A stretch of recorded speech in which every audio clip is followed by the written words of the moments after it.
మనమే లేటే డబ్బు మమ్మీ కింద పడి డబ్బులే కావాలి. అది తీయాలిగా. వస్తున్నాడు అది కింద పట్ట పరవన్నది చూస్తున్నాడు, తీయట్లేదు. వీడియో ఉంది, నోట్లో పెడతాడు దాన్ని వెళ్ళి డైరెక్ట్ గా.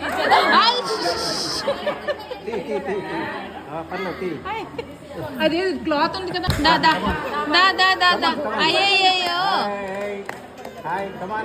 దా బాల్ బ్యాట్. బాగా ఆలోచించి వెళ్దామా అనుకున్నాడు.